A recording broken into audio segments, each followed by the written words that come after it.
मंडळी बीडमधील मस्साजोगचे सरपंच संतोष देशमुख हत्या प्रकरणात सीआयडी पोलिसांकडून दोषारोपपत्र दाखल झाल्यानंतर पुन्हा एकदा मंत्री धनंजय मुंडेंच्या राजीनाम्याची मागणी जोर धरत होती. त्यातच दोषारोपपत्रातून सरपंच संतोष देशमुख यांना मारहाण करतानाचे आणि काळीज हेलवून टाकणारे काही फोटो समोर आले. हे फोटो समोर आल्यानंतर संपूर्ण राज्यभरातून तीव्र संतापाची लाट पसरली. खरं तर या फोटोंच्या रूपात माणसाच्या रूपातले हैवान कॅमेऱ्यात कैद झाले. या फोटोंमधून स्पष्ट दिसतंय की कपडे काढून संतोष देशमुखांचा जीव जाईपर्यंत मारलं, त्याचा व्हिडिओ काढला, त्यांच्यावर लघुशंका केली आणि त्याचा आनंदही साजरा केला, असंही या फोटोंमधून दिसतंय. मन सुन्न करणारे आणि मन हेलवून टाकणारे असे संतापजनक हे फोटो आहेत. त्यामुळे संपूर्ण राज्यभरात तीव्र संतापाची लाट पसरली. दुसरीकडे अधिवेशनाच्या दुसऱ्या दिवशी विरोधकांनी धनंजय मुंडे यांच्या राजीनाम्यावरून रान उठवलं.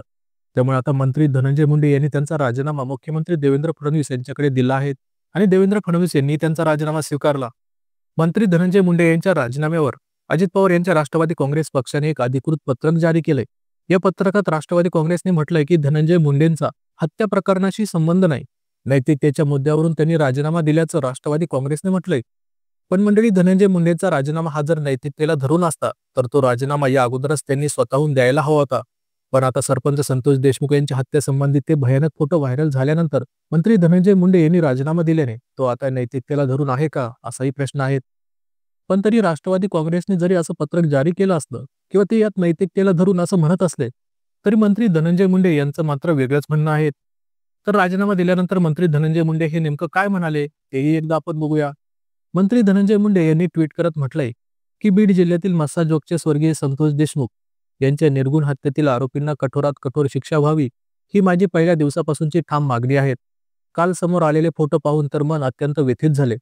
या प्रकरणाचा तपास पूर्ण झाला असून आरोपपत्र न्यायालयात दाखल झाले आहेत. तसेच न्यायालयीन चौकशी प्रस्तावित आहे. माझ्या सतसत विवेक बुद्धीला स्मरून आणि मागील काही दिवसांपासून माझी प्रकृती ठीक नसल्याने पुढील काही दिवस उपचार घेण्याचा सल्ला डॉक्टरांनी दिला आहे.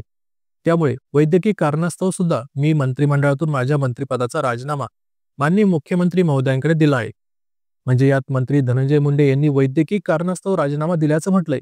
म्हणजेच राष्ट्रवादी काँग्रेसची आणि मंत्री धनंजय मुंडे यांची भूमिका एक दिसत नाहीये.